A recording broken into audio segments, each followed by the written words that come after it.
The story opens with a boy being reborn as Noah Arkrat, the 13th prince of the empire. When the emperor discovers that Noah possesses a water affinity, he grants him the territory of Almeria, a region inhabited by the Water Clan. He then orders a servant to examine Noah's abilities, and everyone is stunned to learn that his water affinity has already reached SS rank. The court immediately labels him a prodigy, while Noah himself barely understands what's going on, aside from the fact that he has been reincarnated into nobility. We're introduced to the Mir Empire, a wealthy warrior nation surrounded by mountains. Its capital lies on an open plain where citizens live calm and prosperous lives. By the age of 6, everyone still believes Noah's water affinity is SS rank, but when he checks his own status, he notices something odd. His affinity rose after receiving Aurea, and his stats increased again after hiring maids. From this, he realizes that gaining subordinates directly makes him stronger. He also discovers he has no level cap, meaning his growth has no limit. Meanwhile, the maids admire him for his calm and mature nature. One day, a maid named Evelyn informs him that the Crown Prince and the 4th Prince have come to visit. Noah greets them, and Crown Prince Albert announces they brought him a gift. A dark presence fills the room as a servant brings in a weapon case. When it's opened, terrified screams erupt as the cursed sword Leviathan is revealed. Albert orders Noah to take it, and Noah knows he can't refuse a gift from the Crown Prince. Albert explains that Leviathan is the Empire's strongest water-based sword and that over 100 people have died trying to wield it. Henry adds that most died the moment they tried to lift it. Albert believes Noah can control it because of his SS-ranked affinity, making Noah realize the entire scene was a test. As they leave, Henry questions whether giving away such a priceless weapon was wise. Albert dismisses the concern, saying it belongs in the hands of a genius like Noah, and that it may teach him the danger of being betrayed by one's own weapon. Later that night, Noah notices his maid Zoe seems distressed. After pressing her, she admits her mother lost her job when a flood destroyed their hometown of Doso. Her relatives are now pressuring her to work in the red light district to survive, but Noah cuts her off. He offers Zoe's mother a job at the mansion for 10 Ri a month and gives them a spare house on the western edge of the capital. Zoe breaks down in tears, overwhelmed by his kindness. Noah also intends for her to stay in his service, knowing his reputation would be ruined if word spread that one of his maids had worked in the red light district. Noah then calls for his butler, Dylan, and orders him to buy as much land as possible in Doso, predicting that con artists will exploit the flood victims. Dylan is shocked by Noah's foresight, unaware that Noah has experienced a similar disaster in his past life. When Dylan points out that the land would cost 700,000 Rene, an outrageous amount, Noah calculates their funds. His household holds 500,000 Rene, leaving him 200,000 short. Noah orders Dylan to sell the southern lands, but Dylan reminds him the property was granted by the emperor and can't legally be sold. Noah says he's ready to face his father's anger, believing nobles exist to serve the people and must sacrifice for them. Moved by Noah's resolve, and because Doso is his hometown, Dylan agrees and thanks him. As Noah prepares to leave, Henry asks where he's going. Noah explains he plans to survey Doso to buy land and confirms he has no intention of using Leviathan yet, though he'll test it someday.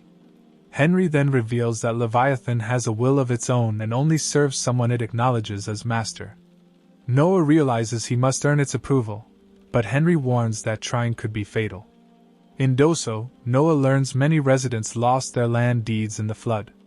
He decides to purchase property using government records and sends Dylan to retrieve them, while Zoe guides him through the village.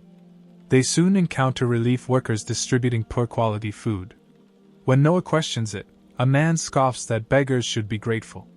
The local administrator, Gerald, insists the food is acceptable, prompting Noah to accuse him of taking bribes. Unaware of Noah's status, Gerald arrogantly admits officials deserve compensation, and the others mock Noah for speaking up. Instead, Noah declares their actions illegal. As Gerald steps forward to retaliate, Noah thinks that Gerald and Leviathan are the same, both exploiting the weak. Leviathan reacts instantly, flying to his side. Offended by the comparison, It unleashes its power, overwhelming Noah and reminding him how small he truly is. Noah asks Leviathan to use its strength to protect the people. The sword finally acknowledges him as its master. With a single strike, Noah executes Gerald. When the guards rush in, Leviathan slams the ground with a surge of water, carving out a massive crater and stopping them cold. Moments later, the regional Lord Rowan arrives and immediately bows, recognizing Noah as the 13th Imperial Prince. A subordinate of Henry, Rowan orders everyone to kneel. Noah explains that Gerald has been executed and orders Rowan to punish those responsible for the tainted food and restart distribution with properly prepared meals. Rowan accepts without hesitation. The villagers rejoice, praising Noah for saving them, while Zoe once again realizes just how extraordinary he is. When Albert hears the news, he's stunned that Noah has tamed Leviathan, understanding his value has grown even further. Soon after, the Emperor summons Noah. Expecting punishment, Noah braces himself, but instead, the Emperor thanks him for eliminating those who exploited the disaster, admitting he would have acted himself if he'd known. Though Noah claims it was coincidence, the Emperor already knows he's become Leviathan's master and orders his stats rechecked. The results reveal Noah's water affinity has risen to triple S rank. Deeply impressed, the Emperor praises him and tells him to keep using his power for the Empire's good. With that, Noah returns to the capital, just in time to hear that a famous singer is performing there. Noah enjoys Alice's performance, but the moment shatters when a group of thugs storms into the theater. Their leader shoves the owner aside and reminds Alice that her father's debt remains unpaid, sneering that singing won't cover it. He then suggests she repay it by selling her body. Before things escalate, Noah intervenes, stating that forcing a child to settle a parent's debt that way is illegal. The thug grabs him, but Noah instantly defends himself using Leviathan's power. Terrified, the thugs retreat while vowing revenge. Noah tells the owner to bring them to him if they return, then asks Alice about her expenses. She explains she's paying for her mother's medical treatment. Noah offers her 25 Renee a month to keep singing, promising raises as she improves. Overjoyed, Alice accepts. When Noah returns home, the same thugs wait outside, claiming they want to apologize. He orders them sent away, explaining that a prince can't entertain common troublemakers. Henry later agrees, but Noah reveals his real plan. He wants them to believe he's furious so they'll never dare approach Alice again. Henry is impressed by his foresight.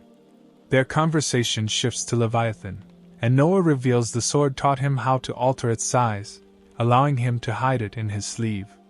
That night, when the thugs start shouting outside the mansion, Noah releases a fraction of Leviathan's power, terrifying them into silence. Later, Noah attends a noble gathering with Radok. When Leviathan reacts to being insulted, Noah suppresses it instantly, impressing everyone. He also deduces that Radok's daughter is adopted, noting her instincts resemble those of a former slave, something Radok confirms. Intrigued, Noah invites them to visit his mansion, drawing envy from the other nobles. The next day, the 8th Prince Oscar takes Noah treasure hunting. Though most items are fake, Noah buys a strange book for 3 Renee. It turns out to be a legendary grimoire. When its sealed sorcerer emerges, Noah calmly destroys it with Leviathan, carefully aiming upward to avoid damage. A merchant later shows Noah a mysterious ring that transforms into armor when worn by him. Oscar buys it as a gift. Soon after, the thug leader ambushes Noah, but the ring automatically protects him. Finally, Noah returns to the theater, drives away more troublemakers, and buys the entire venue. When Alice asks how to repay him, Noah simply tells her to keep singing, because one day, he wants the Emperor to hear her voice. Noah is informed that he has a visitor and meets Dread, the Governor-General of Hanzhou, a major grain region plagued by constant flooding. From the start, Noah can tell nothing has improved. Dread explains that although the Emperor ordered him to fix the problem, the Ministry of Finance has refused to release the necessary funds. Noah immediately confronts the ministry's head, Maverick. Maverick claims Hanzhou still has money because it was granted a tax exemption after last year's flood. Noah shuts him down, explaining that the exemption exists precisely because Hanjo has no money left. Pressed further, Maverick finally admits the truth: he's been withholding funds to finance the Emperor's vacation estate. Noah calls this a crime against the imperial family and threatens to report him directly. Panicking, Maverick orders the funds released at once. Dredd is stunned that Noah resolved the issue without force. Soon after, Noah is summoned by the Emperor, who praises him for exposing corruption, especially impressive for a 6-year-old. The Emperor then brings up Leviathan and introduces Damien, the Empire's greatest swordsman, to test Noah's strength. During their duel, Leviathan's past wielder's memories surge through Noah, allowing him to disarm Damien in a single exchange. Damien admits defeat, and the Emperor recognizes Noah as a sword prodigy. As a result, Noah is appointed chief judge of the Knight Selection Exam. Wanting to personally evaluate the strongest warriors, and knowing subordinates strengthen him, Noah abolishes regional preliminaries and moves all judging to the capital. When he learns poor regions can't afford travel, he personally funds all candidates' expenses and orders preparations to house them. Noah later confronts the merchant Byron, exposing his hidden motives. Byron admits he wants help getting a woman hired through the palace exam and asks to display Noah's crest, effectively pledging loyalty. Noah agrees but warns him that betrayal won't be forgiven. That night, Noah notices his stats increase, but his water affinity suddenly drops, signaling trouble. He rushes to the Emperor just as news arrives: a rebellion has broken out in Amria, numbering around 5,000. Noah declines to lead the troops due to his age and instead recommends Henry as commander. While traveling together, Leviathan senses danger. Noah jumps from the carriage to protect Henry and is ambushed by water-using rebels. He defeats them effortlessly, leaving them unconscious. Henry is impressed, though disappointed they couldn't be questioned. The next day, Noah orders Byron to keep the rebellion secret and executes a preemptive strike, buying all horse feed in Aurea to cripple the rebels' cavalry. Confident in the plan, Noah believes this will give Henry a decisive advantage. The Emperor reveals that the captured rebels confessed. They plan to kidnap Noah and use him as a bargaining chip. He praises Noah for defeating them and calls his strategy brilliant. While Albert suggested starving the rebels themselves, Noah chose to starve their horses instead, knowing harming civilians would turn Almeria against the crown. Impressed, the Emperor rewards him by adding a sword to his crest, an elite honor granted only by the Emperor himself. Soon after, Byron reports that the rebel leader is ruthless and will stop at nothing. Then Evelyn informs Noah that a wounded cavalry officer from Aurea has arrived. The man explains he refused to join the rebellion and escaped to report it. Though Noah already knows, he rewards the officer with 5,000 renais for his loyalty, stating that faithfulness deserves recognition.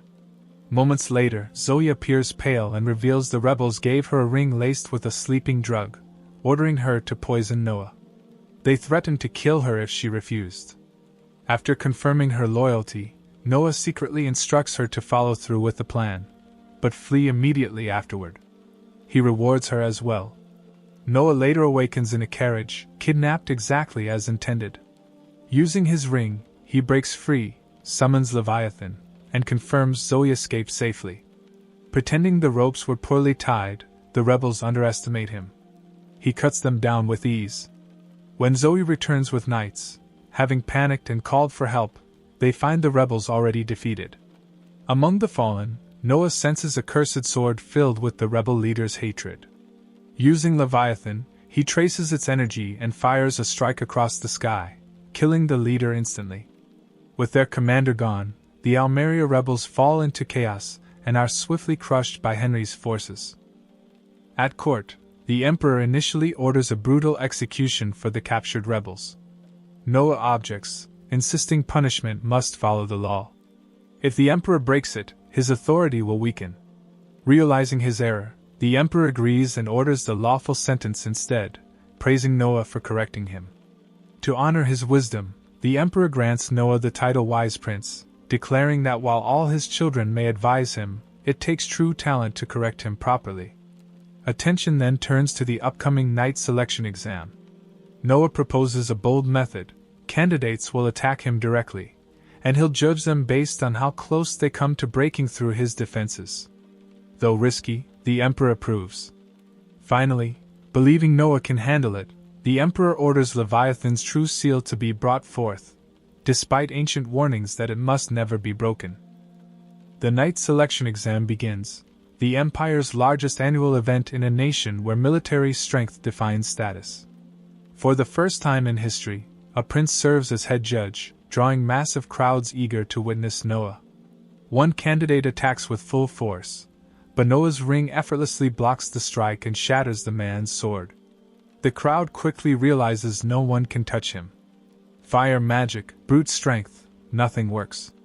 As the day nears its end, Noah grows disappointed, having yet to find a worthy knight. Then the final challenger steps forward, a girl named Shirley. Against all expectations, she breaks through his defense and strikes his shoulder. Guards immediately restrain her, but Noah orders them to stand down. She's passed. When Shirley worries she'll be punished, Noah reminds her that he ordered the attack. He tells her to strike again. This time, he blocks it completely and explains the truth. He was testing her resolve. He doesn't need knights who hesitate out of fear. Shirley proved her worth by attacking him again despite knowing the risk. She swears her loyalty on the spot, and Noah notices a sharp rise in his stats. After a doctor treats his wound, Shirley is amazed. Her village has no doctors, only prayers. Noah decides to change that. He tells her to bring the brightest people from her village to train as medical apprentices, promising to cover all costs. He then orders her to learn proper etiquette, noting she doesn't even know how to bow correctly. The next day, gossip spreads among the maids about who Noah might marry, despite him being only 6. Shirley dismisses it, but learns that nobles often marry young. Zoe denies having feelings for Noah, explaining that she studies magic simply to be useful, and that serving him makes her happy. Later, a report confirms the exam's success, crediting Noah's harsh but effective method. That evening, Alice performs at a celebration, and Byron congratulates Noah. Zoe then delivers a mysterious letter. The messenger fled immediately. The message reveals surviving Almoran rebels are mobilizing again, likely sent by the same undercover soldier who warned Noah before. Knowing the man is in danger, and that Henry is still nearby, Noah asks his brother to act. Soon after, news arrives that the soldier was found, but badly tortured. Noah blames himself for acting too late, and orders everything possible done to save him. Wanting to thank Henry, Noah visits the market for a gift. He ignores most items until spotting a rare glass statue, one of only 2 in the world. Oscar arrives and reveals he owns the other. Without hesitation, Noah destroys the statue, still paying for it, and tells the merchant to spread word of its destruction, instantly doubling Oscar's statue's value. Oscar admits he's impressed. On the way home, Shirley says she understands Noah's logic but still thinks it was a waste. Noah replies that objects are meaningless, loyal people are the true treasures. Touched, Shirley realizes he's the kind of ruler she's only seen in stories, and silently vows to follow him for life.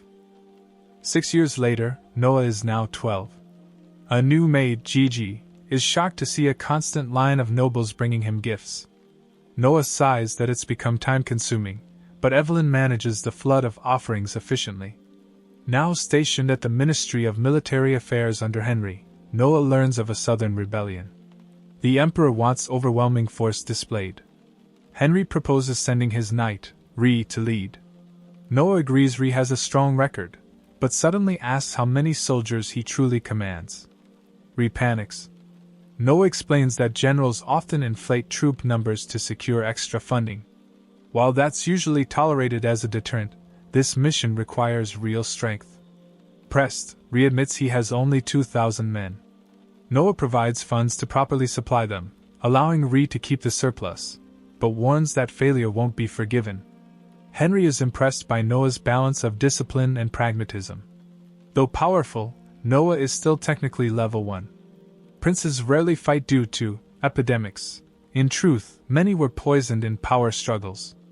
Until adulthood, they're protected from battle unless directly ordered otherwise.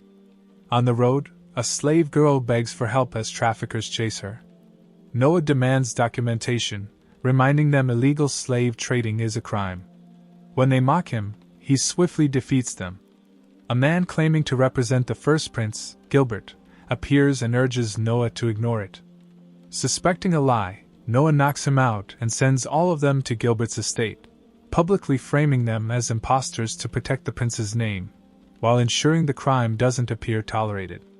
Henry admires his foresight. That night, Gilbert reports the men were frauds who conveniently took their own lives. Noah recognizes the cover-up but says nothing. He knows Gilbert, a concubine's son barred from succession, vents his frustration through shady dealings. Noah frees the enslaved children and orders Dylan to house them, assuring them they're free to leave any time. To him, people, not possessions, are the true treasures. The next day, he reassigns Evelyn as a regional administrator in Almeria. Though she wishes to stay by his side, he insists her talent shouldn't be wasted. Her success will reflect his leadership. She accepts proudly. Later, the emperor praises Noah for protecting Gilbert's honor.